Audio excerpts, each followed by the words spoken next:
During the onset of the global war on terror, new weapons, tactics, and career fields needed to be created to fight the enemy we were facing. The Joint Terminal Attack Controller was officially born on September 3, 2003, and provided the ability for close air support. The main difference being cleared to execute terminal attack procedures during combat engagements while embedded with the unit on the ground. The position of the JTAC holds massive responsibilities, but is a force multiplier whose performance on the battlefield has given small teams an edge over enemy forces whose numbers were in the hundreds. Join me on the latest episode as I talk with author and veteran Ethan Brown about his experience as a JTAC and the lessons learned while writing his series Visual Friendly's Tally Target. This is Veteran Success Story.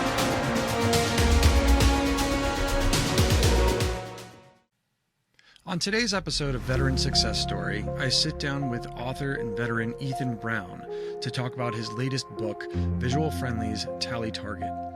This book's part of a three-part series of which the first volume, which is this one, Invasions, is out now. And it goes into the history of the JTACs on the battlefield, and he specifically was a TacP. We also talk a little bit about combat controllers, but the amount of power that position brought to the battlefield at your fingertips with the communications and dealing with air superiority and close air support. So it was this is a really good episode.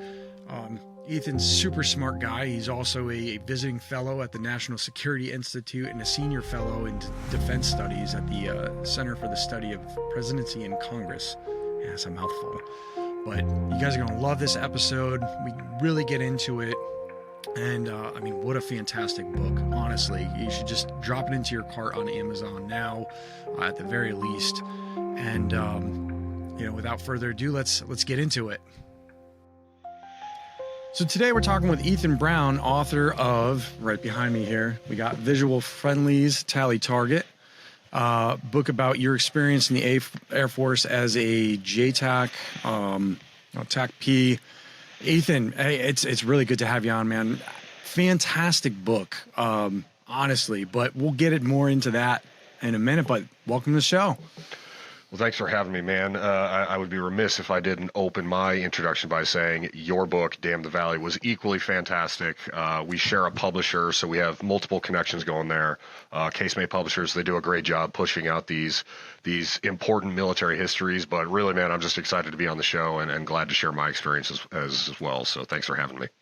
The whole story on how we kind of came across this and everything. Matter of fact, one of the guys that was attached to us over at Cop Ware in the Arghandab Valley was, yet another Air Force JTAC. And, I saw your book popping up on his, and I'm like, who's this? And then everything rolled down the hill, and here we are. So right. I think it's pretty cool on just small community.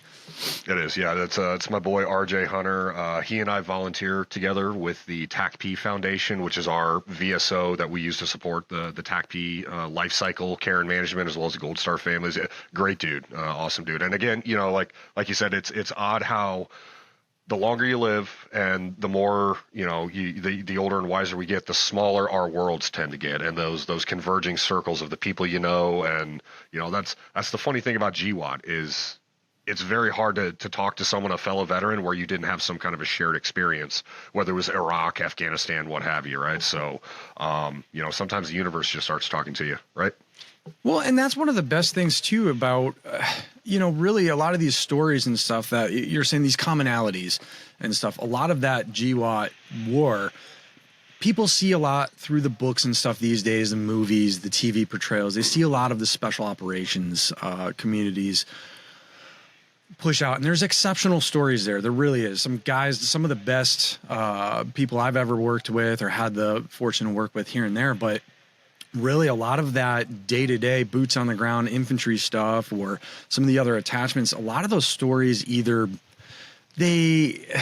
people think they're being, they're looked over. Hey, I'm not that cool, or we didn't do something like that, or my deployment wasn't like that. And, right. I know the Arghandab one was a little atypical in the fact that where you might have on some deployments, one or two instances, it was just a continual man, just one thing after another. It was almost like we had an entire career within 1 year. Right. Right. You know, and that's just some of the stories that I saw within your book, you know, exactly the same, seeing some of the same instances. I know one of the things that you talked about, and, you know, we can go down that road in a minute, but the friendly fire stuff, you know, some of the stuff that you guys faced as JTACs and the program was being developed. Some of the things that they faced and some of the things that you guys probably created SOPs for along the way. I know the book talks about where they almost dropped a bomb on Karzai due to that GPS, not a malfunction, but the fact that it just wasn't understood that during that reboot was your position. And it is funny that I saw that and I knew exactly what you're talking about because of my job as an RTO at the time. That was one of the biggest things that my platoon sergeant kept drilling in my head. Like, if we ever have to call fire and this and that, like, you better make damn sure, you know, this is our grid. You don't give them our grid. You give them, you know, target location and nothing else. All right, Roger that. No adjust fire. And I, it's great that's a perfect opening for me to kind of talk about one of the key points of the project is that I grew up, you know, I'm a millennial, so I grew up in the, as I like to refer to it sometimes casually in the book, is the video game, the COD, the Call of Duty generation, where it's this public perception about what close air support is and how it was integrated into the battlefield. That Call of Duty generation, if they have no military experience, or even if they do, but they were never exposed to combat, to close air integration, you know, you get a certain number of kills in multiplayer or, you know, your battle royale mode, and you get the precision airstrike upgrade, and you hit left on your D-pad and pull up the magical binoculars, and boom, there's your danger close airstrike, and, you know, cool guys don't look at explosions, and this is theatrical, you know, bonfire as the cool guys walk away, right? Well, that's not close air support. But as you mentioned, there's pop culture and there's video games and there's movies, and yes, a lot of these tell very important, relevant stories, but the depiction of how these systems worked is fundamentally flawed. That's a very narrow optic of how people perceive close air support and what JTACs did in this war. And then if we zoom out even further, that public misconception extrapolates to the idea that JTACs were just out there razing villages to the ground, just slinging bombs left and right, you know, just strategic carpet bombing like what we had to do in World War II, lacking precision systems to specifically target things. My goal for what originally was going to be one book, and then God bless our publisher, a casemate, you know, I kind of started working with them as like, yeah, well, how many words do you have? I've got 320,000 words written so far. And this was, you know, 2.5 years ago. It's like, that's not a book. That's a trilogy. It's like, oh, well, I guess I got to write 3 books now, right? But I wrote all these stories and compiled all this information to address the fact that JTACs were not out there razing villages to the ground. Every airstrike that occurred in America's longest war, and those that are still ongoing today in various, you know, remote locations around the world, every bomb that was ever called in during that war was the result of very careful deliberation. Now, you had mentioned the story I write about the GPS and the errancy with how the grid was read off the device and passed to a bomber at 15 to 20,000 feet. None of these systems had ever been used in this application before. They were designed for war, but not in the way that they were being used by these JTACs at the time, ETACs, because this is very early in the GWAT era.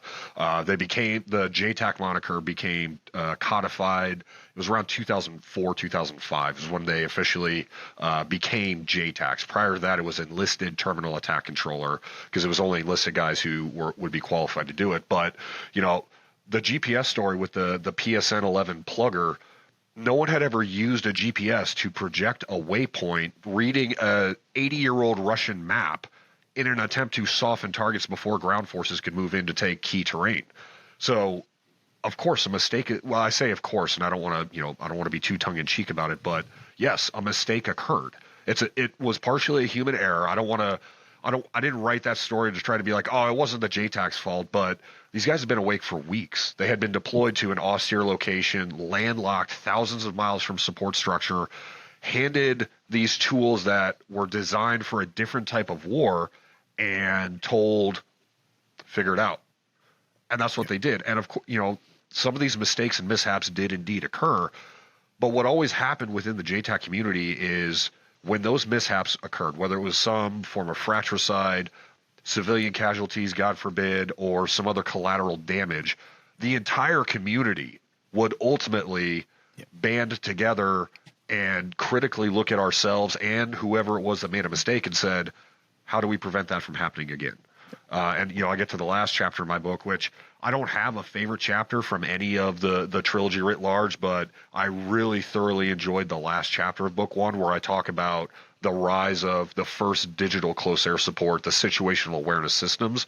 That's just one example that I chose to highlight, hey, a mistake was made, and then this whole group of experts banded together and said, how do we make sure this never happens again? And that's a really important component of this whole project writ large that I'm trying to make people understand with what close air support was, who was participating in it, and the motive power underlying what I argue was the most important capability of the global war on terror. Yeah, no, and that's what you brought up earlier on in that little bit there with talking about on how everything was precision guided, or you guys were very careful to clear. I was, the time where I even wrote my book was, and this is something that me and RJ actually talked about on his frustration on how many times he either couldn't clear it or the current ROE wouldn't allow him to clear something just due to the proximity to the village, Right. And it's not like the enemy didn't know that either. They kind of pulled into the villages and used that as protection for that very reason. I mean, it's not, there were very few instances to where we were dropping. Matter of fact, I don't think we actually dropped any JDAMs. I do know there was something to where we had one get dropped by regiment. The task force was coming in. We were on a side-by-side. It was just like out of nowhere. But that type of stuff didn't happen, especially with a JTAC offering that that in-between with the commander there. And they were very particular about that because of the relationships being built. So really, if anything, those JTAC capabilities and stuff that you guys brought, and matter of fact, that's actually something that we should go into just really quick for people that either don't understand that are watching this. Like, so JTAC is a qualification, and your job in there was a TacP, but JTAC is something to where, SF, you could get JTAC qualified, or Navy SEALs, you have a JTAC qualified person on the ground with them. Do you want to go through like your career progression and like what exactly a TacP is and go through that? Absolutely. Yeah. So there's quite a few different, as I wrote these three books, what I originally intended to do was write a story about, my last unit in the Air Force, which was the Air Force's premier JTAC unit, the 17th Special Tactics Squadron. And I started writing, a bunch of 17th STS stories, guys who were with the Ranger Regiment for the invasions and all manner of other things. And then I realized, well, I kind of got to scope out to talk about the entire TacP community. And then as I started, compiling more research and figuring out the timeline and everything, it's like, well, I kind of have to just write about the entire JTAC community, which is multiple tribes, multiple different uniforms. But from my evolution, my genetic growth in the community is I joined the Air Force in 2009, and I signed up to be TacP, Tactical Air Control Party. That is the Air Force's primary close air support specialization. They focus on joint fires, air-to-ground integration. The Air Force also has this combat controller tribe, which is their special warfare, but combat controllers are air traffic controllers. And I don't want to make it seem like, oh, it's air traffic control. They just land and take off planes. There's so much more to it than that. They survey airfields. They do drop zone control. They also become JTAC qualified. So JTAC, or Joint Terminal Attack Controller, is the certification that legally authorizes a forward person to say cleared hot on the radio. And the training that goes into that is years to get the certification. And that does not necessarily mean, okay, you're done. You're good. Go forth and conquer. The training never stops, because it's what I argue in the book. It's the hardest thing a human being has ever had to do, is talk to a pilot 20,000 feet above and 5 miles away onto a specific spot of the earth with the most devastating weapons humans have ever conceived, right? Yeah. And so for me as a TacP, I did 11 years. You join, you go through the pipeline, you build the foundation of understanding air platform weapons. As an Air Force guy, I had to learn about Army task organization, how units are organized, how the different mission sets work, and then it's almost impossible to put into finite words or the elevator pitch where the fusion of that knowledge comes into play. But somewhere in that training process, the two different things sort of click.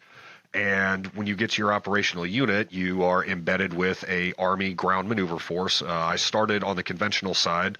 My first duty assignment was up in Elmendorf, or Joint Base Elmendorf-Richardson. So I was with 425, working with 3 509th Infantry Battalion. So they were an airborne unit. That was my first exposure to operational constructs, was working with airborne infantry. Following that, I did 3 years up there, and then I went to El Paso, Texas, and I supported 1st Armor Division. Armor, airborne, those are about as 2 different mission sets as you can possibly imagine, right? But the close air support capability is sort of just synonymous throughout. The JTAC does the same thing. It's just understanding when and where to use that capability is what the JTAC has to adapt to. And then following that, I spent the back half of my career with 375 working out of, well, it's Fort Moore now, but I'll always think of it as Fort Benning.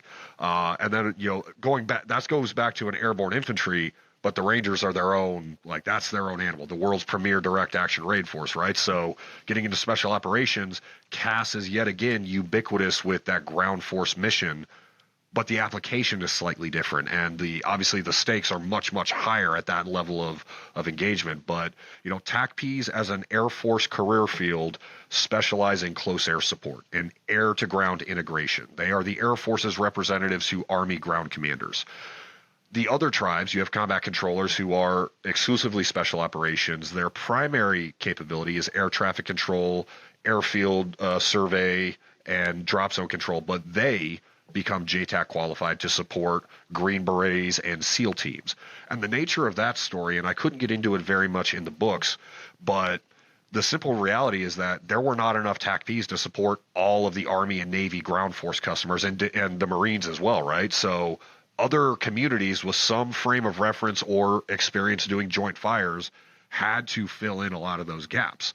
And so you saw this very holistic evolution of these different tribes within the overall JTAC community emerging to fill those critical fires gaps, which I think points to, it's just another nugget of my argument that the JTAC capability was fundamentally the most important tool in the global war on terror, because air power underwrote literally everything. When you recall going out to when you were in the Argonauts, you guys couldn't leave unless there was some kind of air coverage or the ability to rapidly respond. You may not have had an asset directly overhead, but you guys did not go out if there was not an aircraft that was going to be ready to respond with some JTAC somewhere, there's a convoy going out from that location.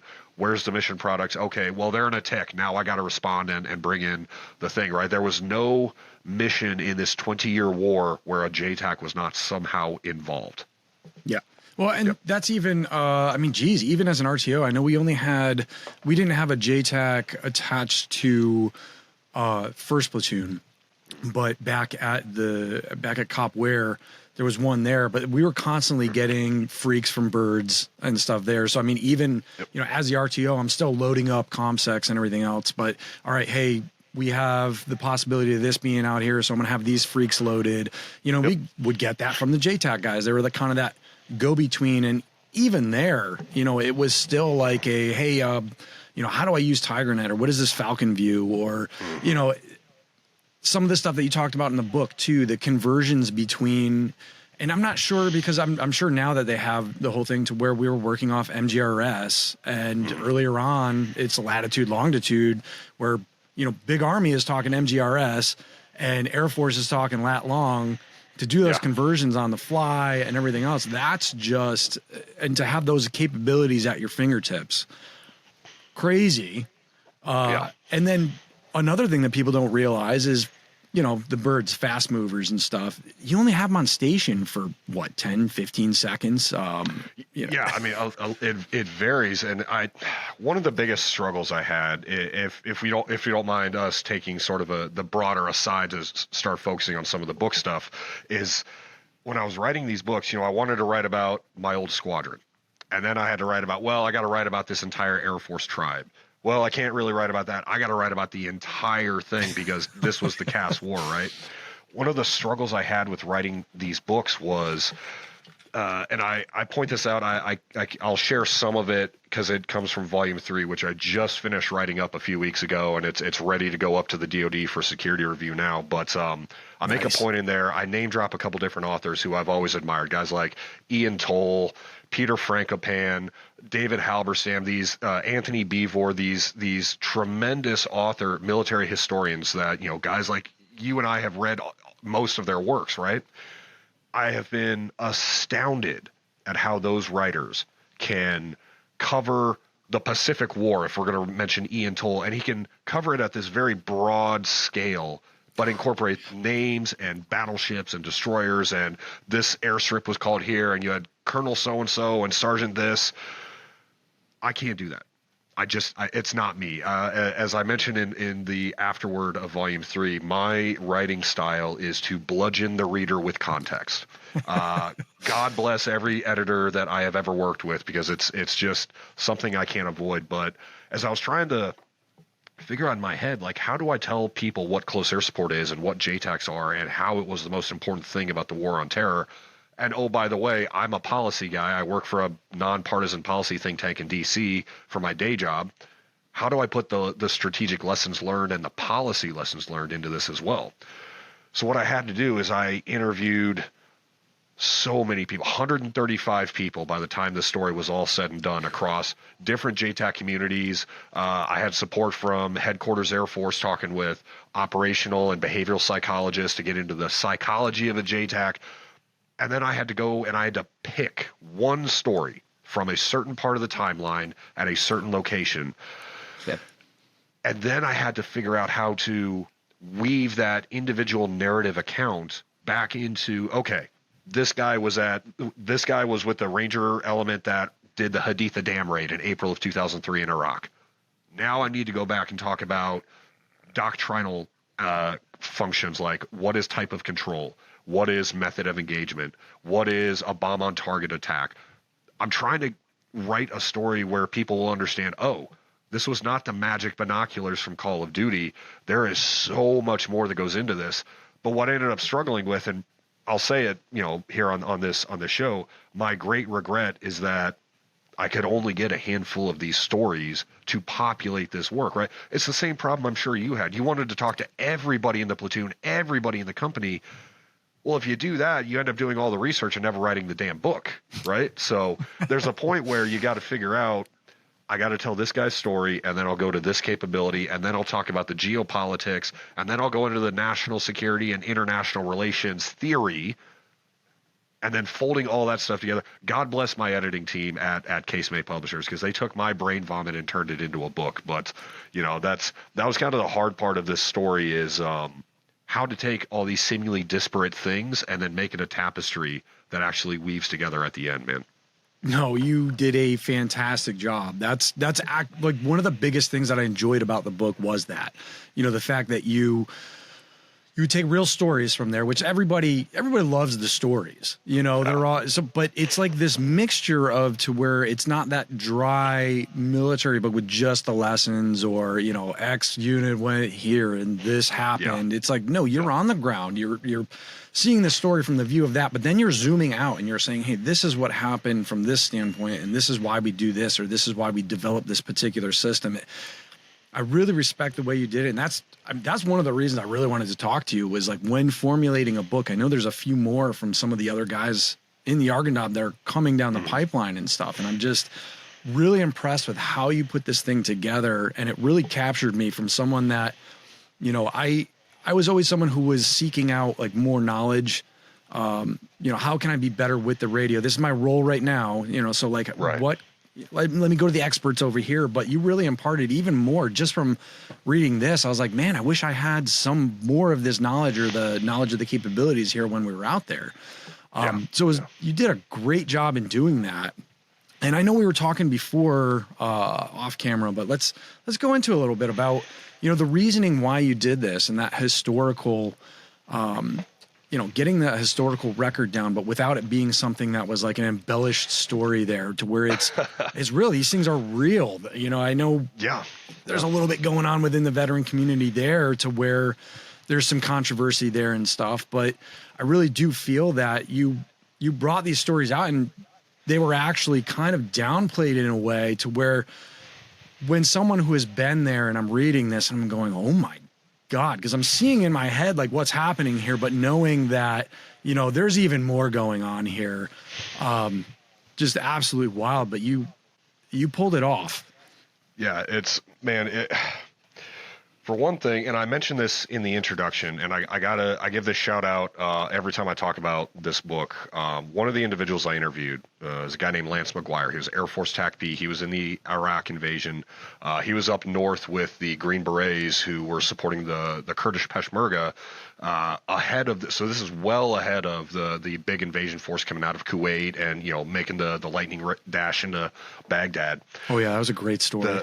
I can't choose a favorite chapter. They're all fantastic in their own ways, and each one has its unique. They're all going to be special to me, right? But before I got out of active duty, I was at my unit, the 17th STS. Lance was a contractor there. He was one of our JTAC program managers at the time, and myself and a teammate, a guy who I have interviewed for Volume 3, with an insane story about how he catches machine gun rounds in his plate carrier and then goes on to control his own medevac. It's insane. But I'm sitting there, and this guy's name is Drew. And Drew and I are sitting in the team room. We had just hired a quote, new guy. He was his experienced JTAC, but we pulled him out of the conventional community, out of the Guard, as a matter of fact. And Drew and I are trying to come up with this training event for this, quote, new guy, so we can start getting his mind, like, ratcheted around. This is how we support the Ranger Regiment with close air support. And Lance comes in, and he listens to Drew and I going back and forth, and a moment goes by, a little bit of silence, and Lance just kind of jumps in and starts telling a story about this insane mission he had done back in his, he had been everywhere, done everything, and he had all the experience you can imagine. And, Drew and I are, of course, listening to him, and then everybody else in the room, all the other guys on team, just kind of lean their chairs around and are listening to Lance tell this, I say ridiculous because it's too fantastic to not be true, right? Yeah. Lance was not telling this story because he wanted us to know how cool he was, or like he was patting himself on the back. He told the story because he had learned a critical lesson from that mission that happened to apply to what Drew and I were trying to figure out for some training event. And Lance is just like, that's just my 2 cents. And then he turns around and walks out of the room, and the room is quiet, and we're all sitting there. And my buddy Drew looks at just no one in particular, and he's like, damn, someone's got to start writing that shit down. That was the nugget in my brain before I'd even gotten out of the Air Force. And I already kind of knew my transition plan, what I wanted to do when I grew up. But that was the nugget that got planted in my brain, where I was like, I'm going to write this book. And we get to, Lance's chapter, and it's trying to explain to people, as you said, you were there and you saw a lot of these things, being an RTO and being there in the command decision matrix. You're supporting the ground commander, putting comms out. There's so much more that goes into being a JTAC than just saying a 9-line over the radio. Yep, that's your target, cleared hot. So what I wanted to avoid, and I mentioned this in the introduction too, I did not want this book to just be a bunch of bang, bang, shoot 'em up, no shit, there I was, vet bro stories, right? Yeah. Because that becomes very repetitive. It's the same. Oh, he got in a gunfight. He slid on his knees around a corner and threw 50 grenades into the building. From his backpack. When I wrote these stories, it's like, I haven't calculated all the exact numbers, so this is a bit of a wag on my part. But for every interview I did, for every individual narrative account that has to do with a specific sliver of the timeline or a strategic lesson or a capability, whatever it is, every story that the reader will pull from this book, when I talk to that individual JTAC, the book only features maybe 20 to 25% of everything that would happen on that mission alone. Yep. There was so much I had to cull just because it would overwhelm even people who are familiar with CAS or familiar with military capabilities. It's like, holy God, there's no way a human mind is processing all this information. But the simple reality is, yes, like these stories barely cover the chaos inside the mind of a JTAC, because, for me, I would have my AirNet on my left ear. I'd have my brick radios, slung on the front of my plate carrier. The left ear is all the CAS platforms, and it's me screaming at them and them screaming at me. On the right ear is the ground net, whether it's assault or command, and I'm listening to the platoon sergeant push a ranger squad into the compound. But then I've also got the company commander talking to the platoon leader who I'd be with. And then the platoon leader, who was my acting GFC at the time, he'd be yelling something at me, so I'd have to pull the headset off. There's 3 or 4 different conversations happening in my head at any given moment. Yep. And I say in my head because I was a JTAC, but, that's synonymous with any JTAC. That's their experience, right? So when I tell these stories, it's like, I wish I could have put everything in there that these guys talked about, but ultimately that's how I end up having to write 3 books, because you can read book 1, and I think you could read it as its own, like, wow, TacPs were there for every moment of the invasions and did all this insane stuff. When I get to book 2, I'm actually going to feature some coalition JTACs, so non-U.S. guys. I've got a Brit, a Canadian, German, and a Danish JTAC, and they've all had very similar experiences, but their perspective, being non-American, really fleshes out the identity of the war on terror. And it's so important. And then I also talk about the psychology of JTACs. Air Force gave me permission to interview a behavioral psychologist with the 24th Special Operations Wing, and I'm trying to just make people understand how much went into every single airstrike that we conducted, and how much information a guy like me had to keep floating in their heads. And they're doing the tactical risk assessment, and, hey, sir, I've got Apaches overhead. They've got the 30 millimeter, and I've got rockets. I can do this. I can do that. This is my recommendation. If that fails, I've also got the B-52s or the A-10s, or I've got HIMARS we can launch from the FOB that's 200 miles away. But if I do that, I have to clear airspace up to 75,000 feet. There's so much that goes into this.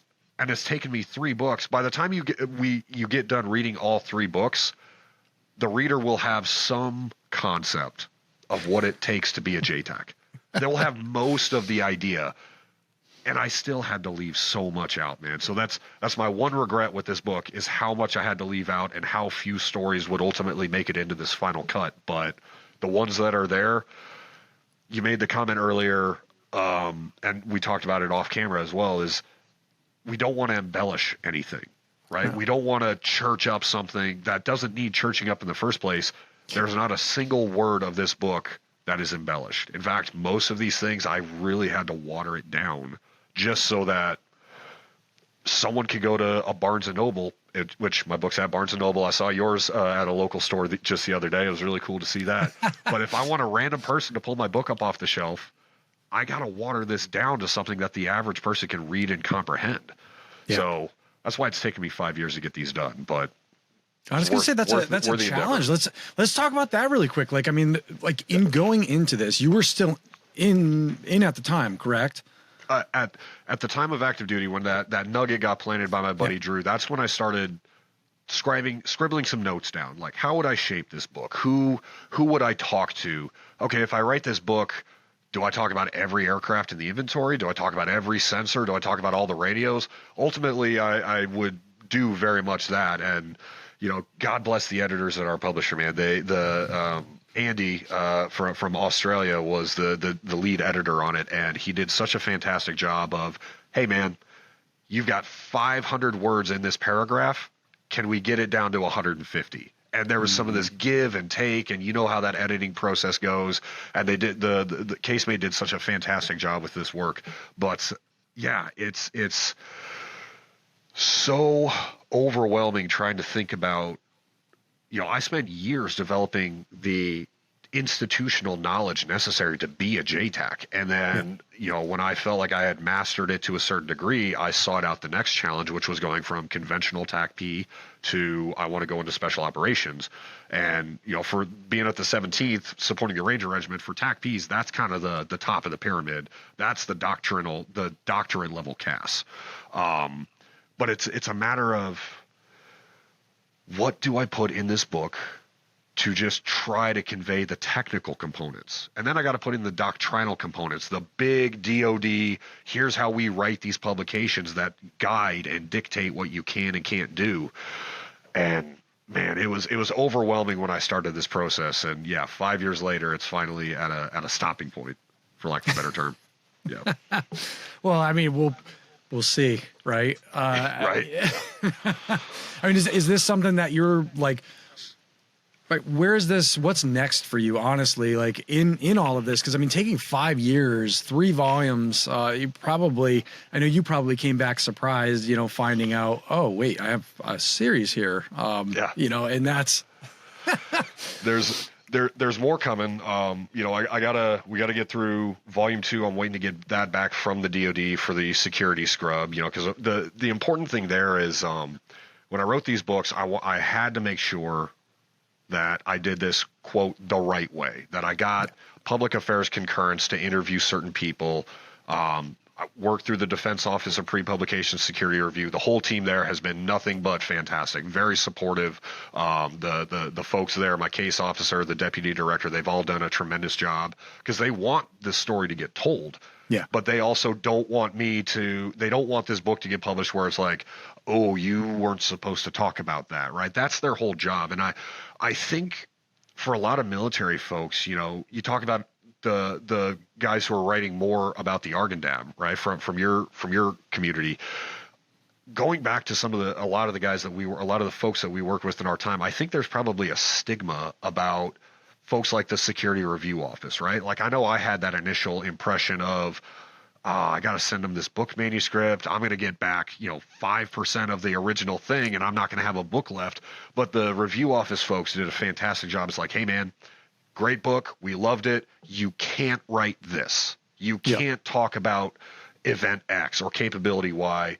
But they aren't doing that just to be assholes or, I've got the power. They were genuinely invested in, yes, we want these amazing stories getting told. We just want to make sure you guys do it the right way so that no one gets in trouble, compromises sensitive data, what have you. So that was a big part of the process, and I'm waiting for volume 2 to come back. They've had it for, I think, about 8 months now. I know volume 1 took 9 months on the dot, and volume 3, I'm done writing it. I have to wait for volume 2 to come back before I can submit volume 3. Yeah. Which the difference between the 3 books is very compelling and interesting, and we can go into that in a second. But man, 5 years and 3 books, I am exhausted at this content. It's exhausting. I'll share that. I haven't really shared this with anybody, so this will be great content for you here. But I'll kind of make myself vulnerable here in that everybody that I interviewed for these books, we'd get through the process. I'd write their chapter. I'd incorporate all the other things that would go into their segment of the book. I would email them their part of the book so they can make any corrections, do the red ink, whatever. Almost every single one of them would get back to me and say, hey, dude, I haven't thought about these things in 15 years. I'm so glad I finally got to talk about it to somebody who understands the experience. And really, I'm not a journalist. Yes, I write. I've been published. I write articles, on a regular basis. But I'm not some random journalist who found a great hook. I'm one of the community. So these guys would all come back and they'd be like, hey, bro, like, thanks for doing what you're doing. Like, I'm so glad I finally got to tell this story because I've been holding on to it. Because the reality is JTACs did not write. There's really not very many books about TacPs or JTACs. Yeah. Dr. Steve Call wrote the book Danger Close. I would encourage all your listeners to go check that book out. It is very similar to this first volume of my trilogy. And that's pretty much it in terms of JTAC books. SEALs have got all their, there's the joke when you finish BUDS, you get your Trident and a book deal, right? Rangers have written books. SF has written books. Infantry, pilots, all these communities have written books, but there's nothing out there about JTACs. So a lot of these stories I've covered, guys have been holding on to this for decades now, which is awesome, right? I got to, there was some catharsis for all the guys I interviewed for this project, but I have had to relive all of these experiences, vicariously, or go back into some very dark rooms in my soul that I have had locked away because of what I went through, very similar to what these guys went through, right? So I am exhausted at having written 3 books and lived in these rooms for so long. So the next project for me, ultimately getting to answer your question. I like to tell stories, if you couldn't tell, right? It's a bad habit of mine. But next is another book. I've started putting the content together for it. It is going to be really a strategic assessment of how the war on terror changed America. Not just a capability of the military changing the American war machine, but I want to write the story about how GWAT fundamentally changed the fabric of American society, because I think it's a very uncomfortable conversation that no one's ready to have, right? And Vietnam took 40, 50 years before we really started doing a critical review of the policies that got us there. I don't think we can afford to wait that long with Afghanistan and Iraq and the lessons we need to take from that. So that's forthcoming. Yeah, no kidding. I mean, especially with kind of the climate in the world right now, you know, have we learned our lesson from our past conflicts? Are we ready to jump into something yet again without having a plan of getting out or a plan for the way forward? You know, that's an important book. I can't wait to see that end. But I mean, really, like, going back to talking about, you know, spending 5 years and having to relive some of that, and by reading these stories too, I mean, I could tell your experiences are in there because you're putting forth a visual, you know, that somebody who wasn't there wouldn't know some of this stuff or wouldn't be able to present it in that way. You did a great job at providing a picture that, you know, I could see as well.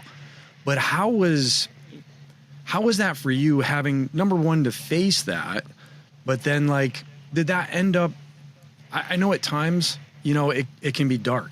You know, it can really be, I know there was chapters I wrote in my stuff to where, you know, I had tears running just because I'm picturing again, like, what's going on with these particular guys.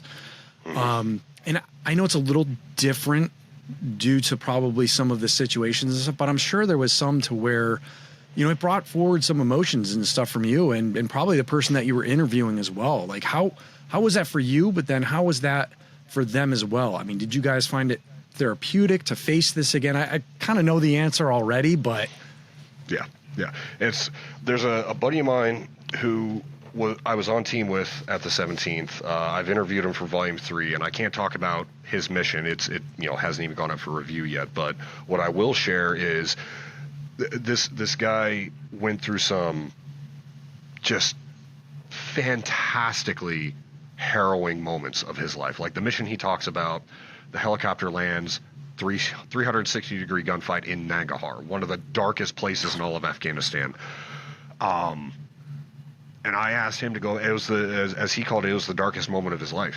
And I asked him, I was like, dude, I need you to tell the story, because it was Cass that saved the day. Not just that Air Force JTAC, it was him with the Ranger fire support officer, the 2 forward observers. The Cass team saved the day. And I asked him to go back and relive what is the darkest moment of his life. And, you know, for me, I guess I just kind of hyper fixated on doing the job, which was telling the story respectfully, articulately, and doing it justice. So I kind of got to compartmentalize and segregate conscious me from author me, which I talk about this in book 2. You know, I've mentioned, I think a couple times now, I was able to talk to a behavioral psychologist in the Air Force. And I asked him all these different questions of, you know, what's the mindset? What are the tools in the mental and psychological toolkit that we see as a trend item within this very specific community? Compartmentalization is one of the more important indicators that psychologists look for as our community went through the assessment and selection courses to go do this job. That's great as a functional tool, because when I'm in a gunfight and I have a ground commander who may be less experienced and younger than me, right? He might be an Army Ranger first lieutenant on his first or second deployment. Now he has been handed the gravity of being a ground force commander, making the decisions, right? The JTAC does not make the decision on whether or not to drop the bomb. The JTAC advises the ground commander, who ultimately makes the decision. And I use this analogy in the book, and I'm quite proud of it. I think it's original, but I tell the story in there. Harry Truman had a placard on his desk when he was president of the United States, and it said, "The buck stops here," right? Yeah. as it applies to JTACs, the buck stops with the ground force commander, but it gets spent by the JTAC. Yeah. So when I talked to my buddy for this mission in Nangarhar, and I asked him to relive these moments, we get to the end of the mission itself, and there was some unfortunately some tragedy that occurred on that mission, and it was difficult to write about that, and especially to do so respectfully, because you're talking about the loss of human life, not the enemy. We're talking about the loss of friendly lives. Yeah. And he gets through the end of it, and he's like, all I could think about was, what did I miss that led to those two guys not coming home? What did I not hear on the radio? What did I not see? What 2 or 5 or 12 pieces of information did I not put together in that moment? Yeah. So JTACs will always, everyone I talk to and every JTAC I know, nearly every one of us had lost our teammates in some capacity on a mission. And we get to carry that weight on our shoulders for the rest of our lives, not necessarily because it was our fault, but we're going to feel like it was for the rest of our lives. But my buddy, he made a comment at the end of his interview, and it was so salient.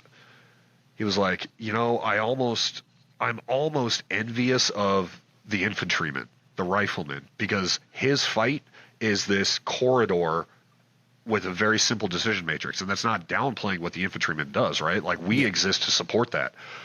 But for the JTAC, I've got my targeting device on my chest.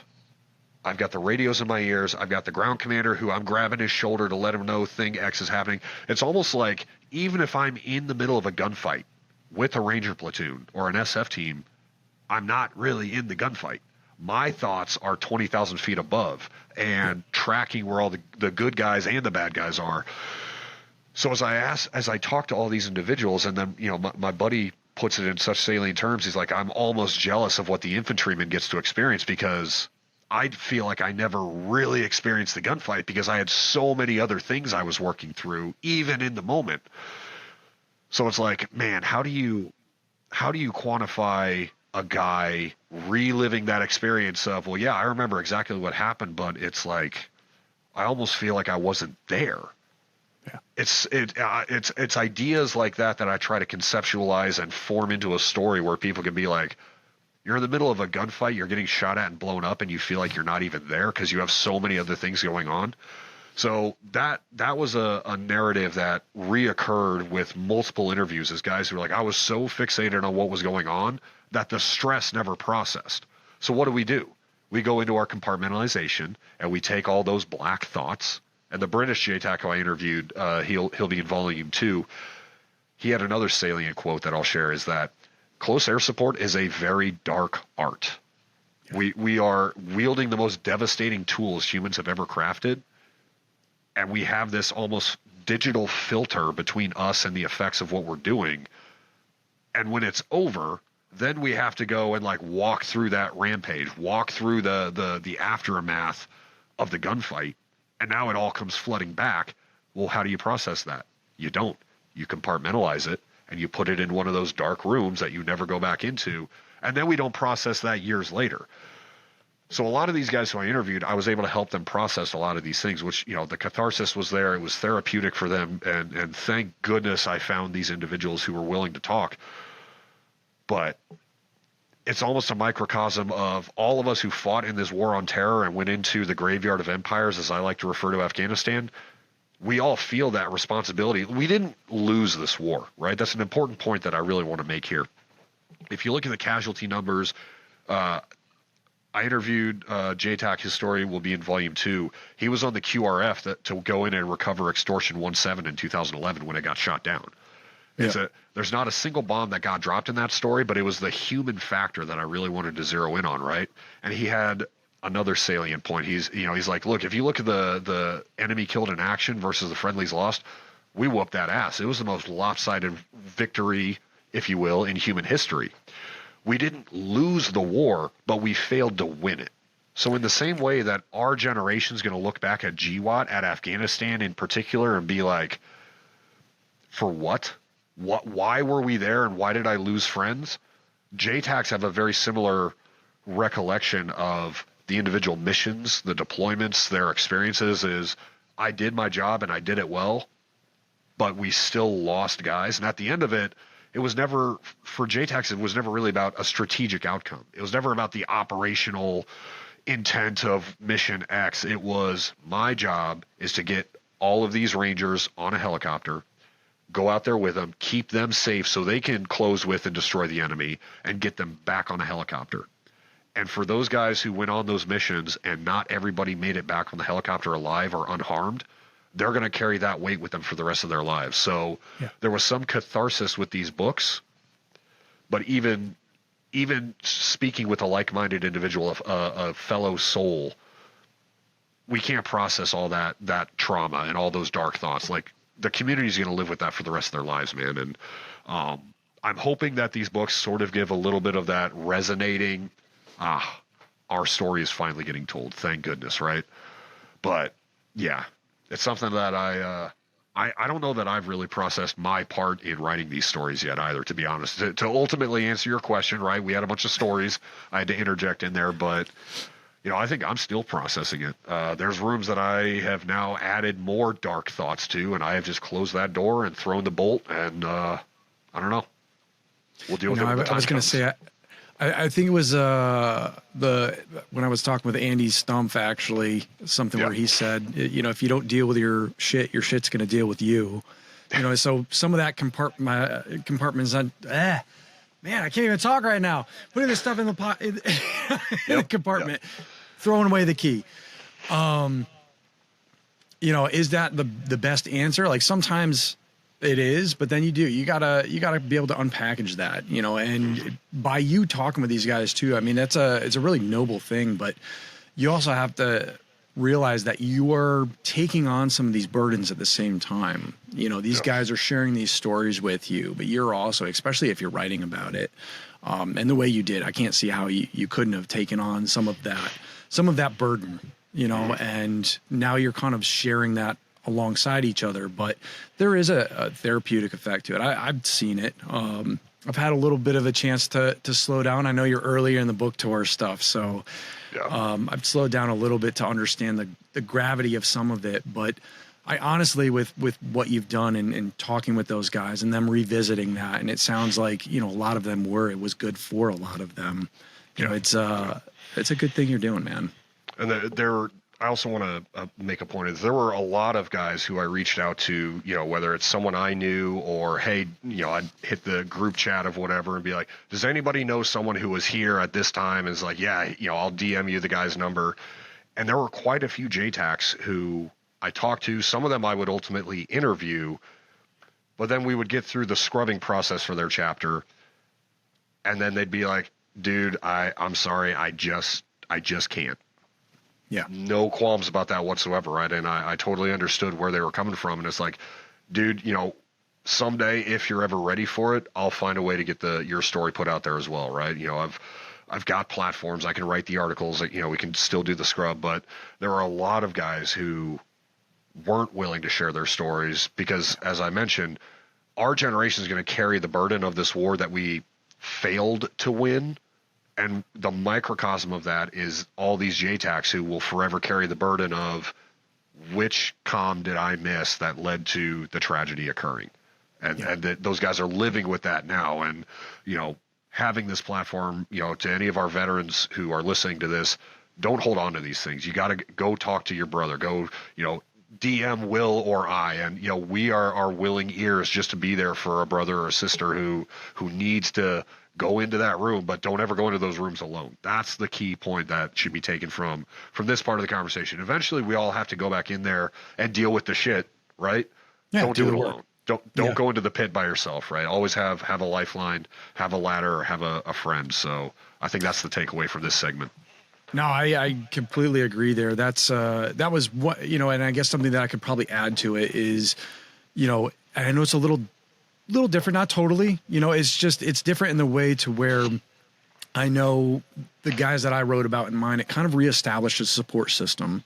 So now they have that number and they have that ability to reach out and say, it's actually crazy. One of them did this morning, and he was like, hey, I'm dealing with this. Do you know anybody that could help here in this particular situation? I'm like, I don't right away, but you know what? I'll get back to you, and that's actually part of this whole podcast is getting the flow of information these days is huge. And where you were saying the fact is that now it's what, 10, roughly, we're not that far past Afghanistan, but the flow of information these days is crazy fast.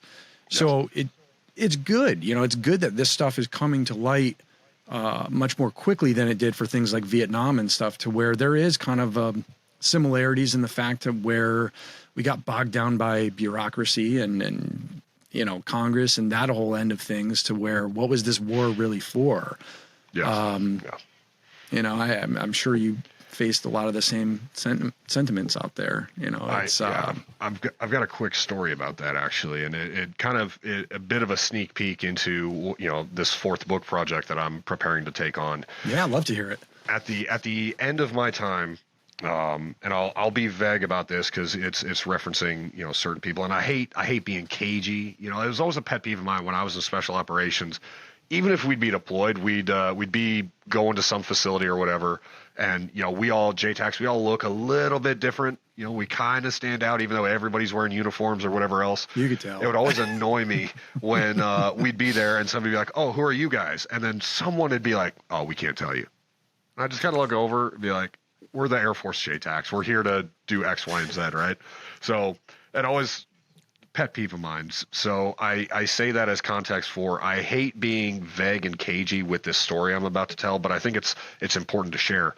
Late in my career, my last deployment, actually, there was an individual who was in a position of authority who came to the outstation I was at. They're networking or whatever, doing the battlefield circulation. They pulled me and the small group of Rangers off to the side, and they wanted to talk to us, like, "Hey guys, this is the strategic vision. We're coming up on the end game here. Like, what are your thoughts?" And there was, kind of this hesitant, like, "Well, it's a difficult environment or whatever." Well, at that point, I'd already, I had my bachelor's degree in international relations, so I thought I was shit hot and had this, prolific worldview. But I made a point to this individual. I said, "We had 2 off ramps in Afghanistan, and we have missed both of them. The first one was May 2nd, 2011. That was the day after the Bin Laden raid. Mission accomplished. We're out. That was the first off ramp, and we missed it. The second off ramp that we missed in Afghanistan was failing to replicate the model that we used in Germany, Japan, and Korea after we fought those wars." Yeah. Afghanistan, I argue, could have been a success, but for 2 components. The first one was the misadventure into Iraq. There was, and that's a whole separate kettle of fish by itself, so I won't belabor the point as I'm telling this story. But the second, were it not for Iraq, I think Afghanistan could have been a strategic success. But it would have required us to make that generational commitment to Afghanistan evolving not into some Jeffersonian democracy, because we can't export our constitutional system, but we can export enough of it that Afghanistan could have eventually holistically grown its own stable governance. We did it in Japan. We did it in Korea. We did it in Germany. And guess what? We're still there, right? World War II ended in 1945, and we are still there. That's what was required in Afghanistan. So 2 off ramps, and we missed them both. And this was the feedback that I gave to a senior leader on my last deployment towards the end of the war in Afghanistan. And we have to start asking ourselves, like, when do we start detecting when we're mired in a war that we have no chance of winning? Or what's our decision point to prevent that from happening, right? And it's not a partisan sort of, well, if Democrats had done this when they were in power, or if Republicans had done this. This war spanned 4 presidential administrations, and none of them could answer the problem, how do we succeed? What is success? Because number one, it was never defined. In 2001 and 2003, the objectives were clear. Retribution for September 11th, and then Iraq was clear in that Saddam Hussein is a threat. Well, he was actually a stabilizing component of Middle East politics, albeit an evil, authoritarian, repressive regime, but he was stability, tragic as it was. But after we invaded Iraq, and I really get into this in volume 2. In volume 2, I still do the JTAC stories. I do the deep interpersonal dives, but I really start hemming in the strategic lessons in the second and third volumes of this project. After we invaded Iraq, the war just completely lost sight of itself. That's what insurgencies do to great powers, is they bog them down and erode the will of the people to support the war effort. And that's where we went astray.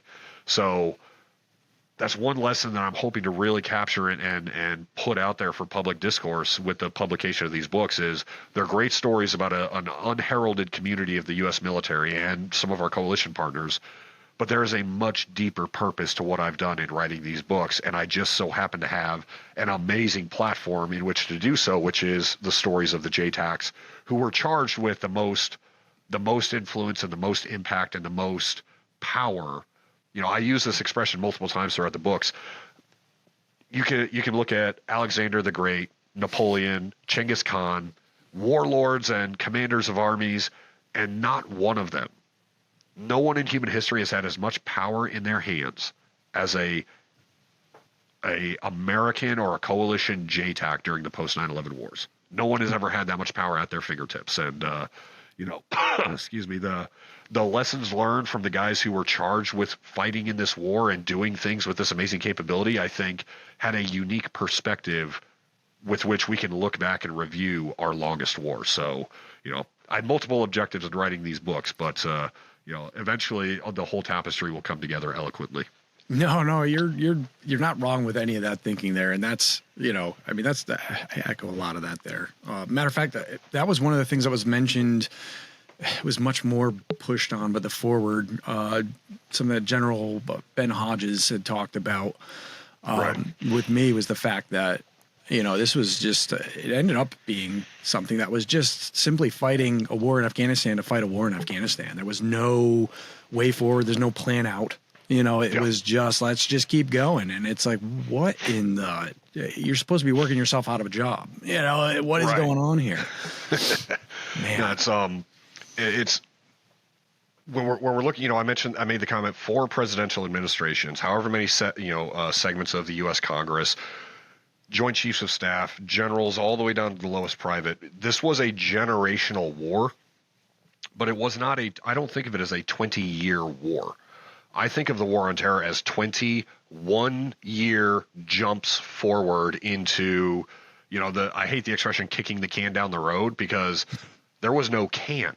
A can implies that we have a container that we can put some stuff in and then slide it onto the next group of dudes, right?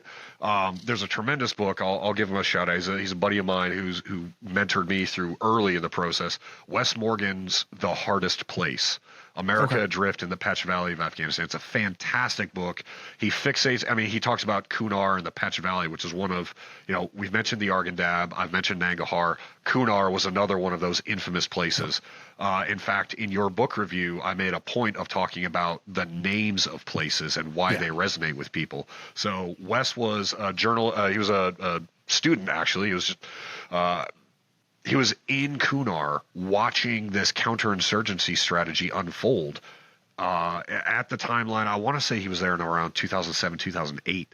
But he tracks this cyclic generational evolution of different units going to this valley and different leadership decisions, different actors involved. But the one constant was the Afghan people, who were suffering under, quote, occupation, and trying to navigate living with these Americans and other coalition states. I can't summarize the points of his book because it's so eloquent, and I'm going to do a terrible job of. So, The Hardest Place, Wes Morgan.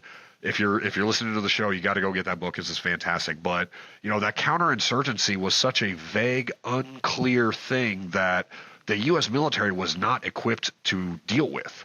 As an infantry platoon, your job, you guys did not train in counterinsurgency. You're an infantry unit. Your job is to close with and destroy the enemy. I was a JTAC. My job was to call in airstrikes to support the infantry or armor or cav or whoever it was.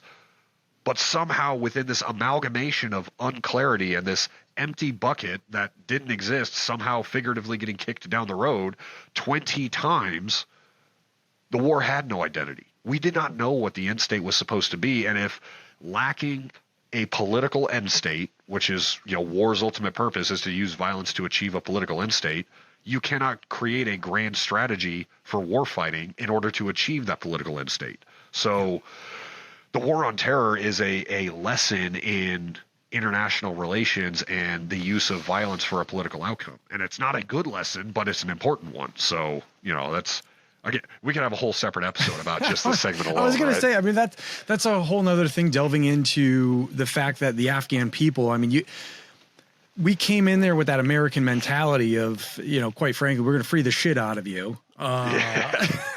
I mean, the only the thing same thing in Afghanistan was Iraq. missing was oil, right? Yeah. Yeah. But to that end of things, the Afghan people were very, in that culture, the Middle Eastern culture and stuff too, is very relationship based. And when you have, year long or 6 months or, 9-month rotations, for a culture like that, it's very confusing. It's like you're here, but then you're not. Like, why aren't you sticking in this fight with me? Like, you're Americans, but like now there's a different set. There'd be a different set of personalities, a different set of, honestly, the ROE would just constantly change, so there's rules of engagement and changing on things. And there's just constant flux to where it's like you're trying to get this culture where this is an alien thing to them to adapt. Like, you will think like us, and it's like that's not how it works. No, and there's an academic summary to what you're saying. So on I think it was my third deployment as a JTAC. I went to Afghanistan in 2015 and 2016 as an air advisor. So I had to go to the Air Advisor Academy in McGuire Air Force Base over in New Jersey, and we sat through this a month of classroom academics to talk about how you go and integrate with another culture, because we were advising the Afghan military on how to essentially replicate our success, because we wanted to, the goal there was work myself out of a job. I want to hand security responsibility off to the Afghan military. So I want to train them how to do what I do. In my case, I was training a very entry-level group of Afghans how to talk on a radio to an airplane, right? I was there when the A-29s were brought into Afghanistan, and I worked with those advisors. It was an interesting deployment that I thoroughly enjoyed, but the concept you're referring to is the high context and low context cultures. Here in the West, we are a low context culture where we communicate everything directly. We're very abrupt. We're time and objective driven. When you go to places like Afghanistan, it is a high context culture where, as you said, the relationships matter more. And you threw out a few timelines, 3 months, 6 months, 9 months. 9 months is not enough time for an American to deploy to the Arkandab River Valley and integrate themselves into that subculture of a broader Afghanistan tribalist they don't have a national identity. They have a tribalist identity that sort of fits under an umbrella they call Afghanistan. The two cultures they don't fuse. So they tried to teach us this in a 4-week curricula of, you need to sit there and have tea and don't say a word about what you're there to do. I mean, the Train, Advise, Assist program, I think, was another vector of success in Afghanistan. And then when all the support started getting pulled from the war writ large, and the advisors didn't have the tools to continue training and helping and abetting the Afghans, the whole thing, it all fell apart, right? And we saw that with the withdrawal in 2021. We had spent all this money and all this time and all these resources teaching the Afghans how to fight a Western method of warfare with some adaptation to their unique subcultures. But as soon as we pulled out, as soon as we took air power out of theater to directly support them, and I talk about this in detail in volume 3, so I got to be careful about how much I share here, but it was the least surprising thing about those last 3 months of the war, that all of the ANDSF and the border police and the National Army, they're gone. They just fade, and they leave their rifle, they take their uniform off, and they walk away. And here in the West, our society was watching this unfold, and it's like, how could we spend all that money, and how could we spend years there and they just get up and walk away? And those of us who were there were just sitting there watching the newsreels like, yep, that's it. We told you this was going to happen, because they became so dependent on our capabilities, our war fighting tools, and we were generations from imparting our capabilities into some Afghan version of that as soon as we said, hey, we're out, what incentive was there for the Afghan soldiers to hold on to their outposts? Yeah. None. Because they know that this Taliban wave, this is inevitable. So that was an emotional experience writing about the last 3 months of the war to close out Volume 3.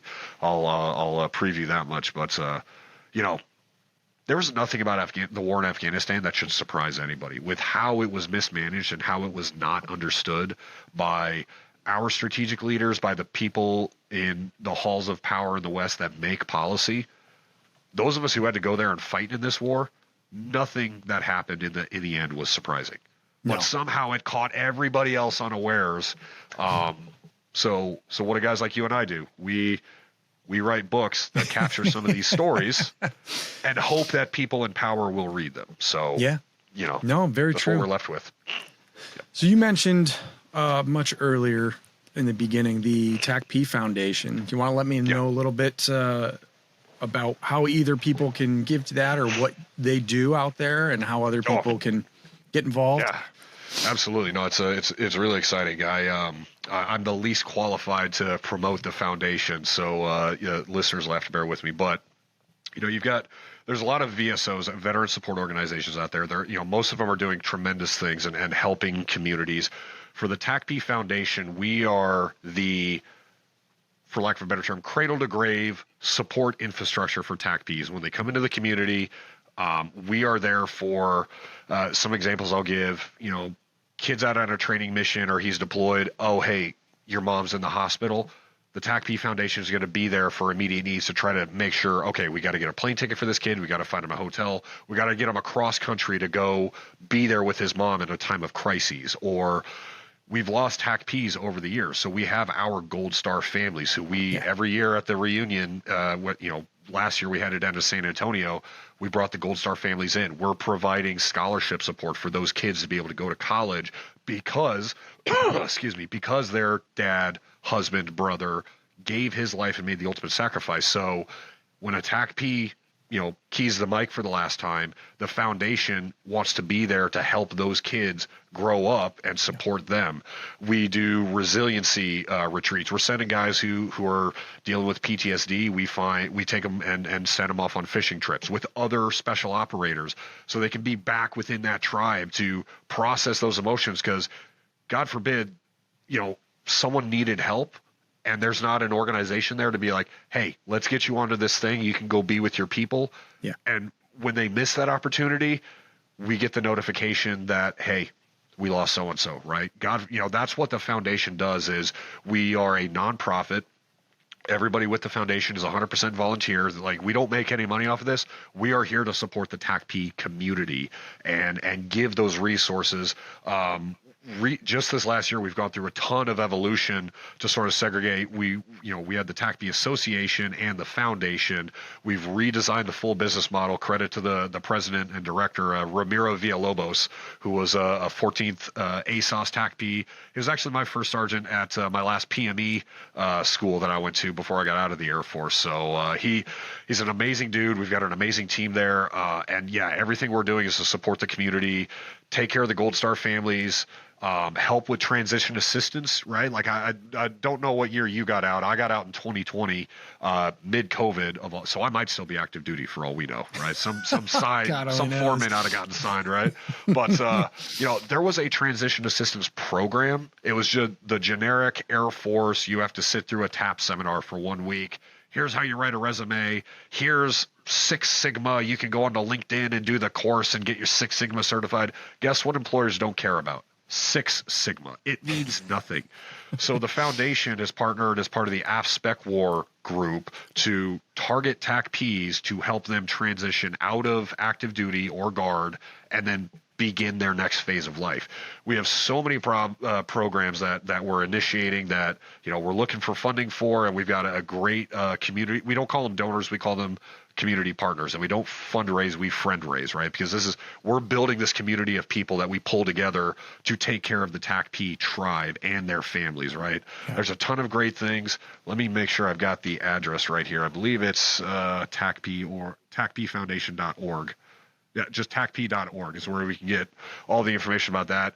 Donations are always welcome, right? And just know that, for whoever does decide to support us, 0 pennies goes into anybody's pocket with the TacP Foundation. Every dime we get goes to supporting TacPs, Gold Star families, dependents, what have you. So it's a great organization. I'm super excited. In fact, I'm even wearing the foundation polo today, on a lark. But yeah, man, it's a great program. I'm so thankful to be able to give back to my community, as I know you appreciate, with the work you've done, giving back to yours, man. So it's a great program that they've got going there.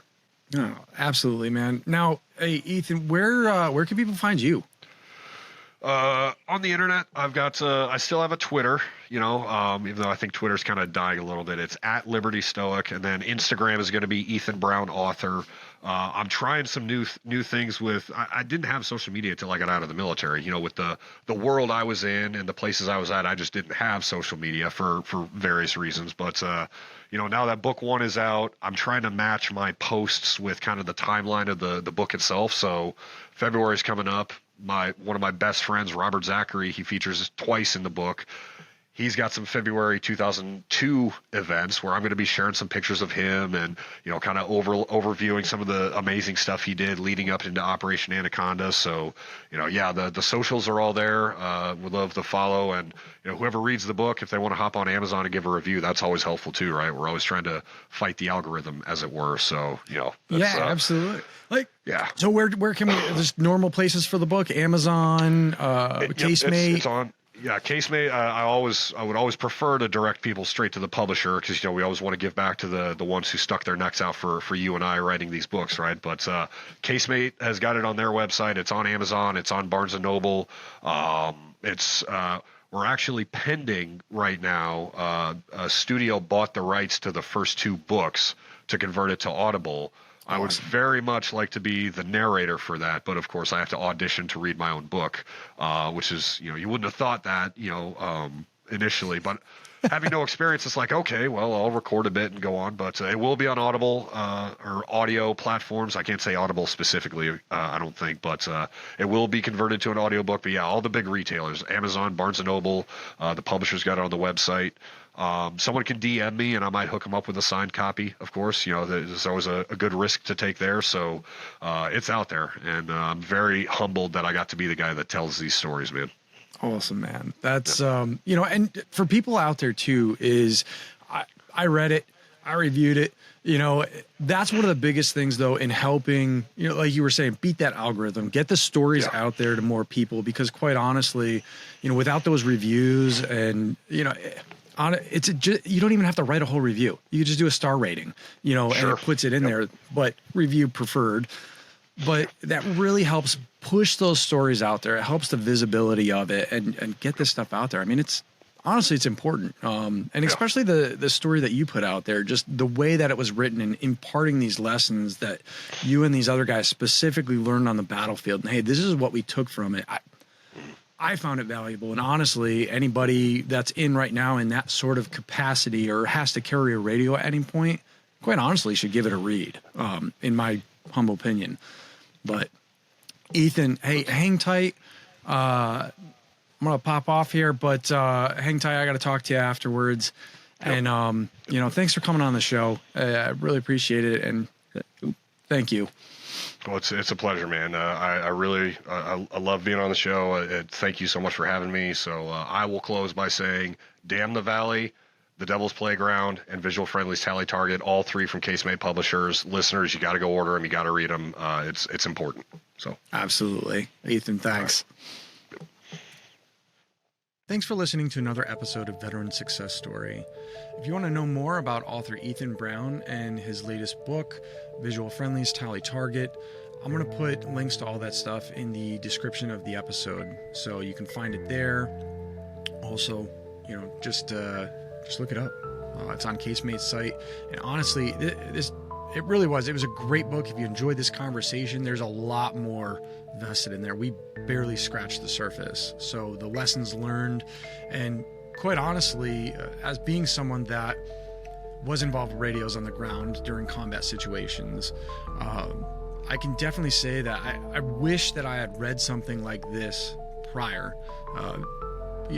Some lessons I learned out on the battlefield can actually relate to. One in particular with the IR flashing systems, and he talks about it in his book. But they used to issue an IR flasher called a Firefly that ended up to where aircraft circling above it looked like muzzle flashes. So definitely not something that, as someone on the ground, you want to be appearing as muzzle flashes towards your close air support circling, because you're probably going to get bracketed.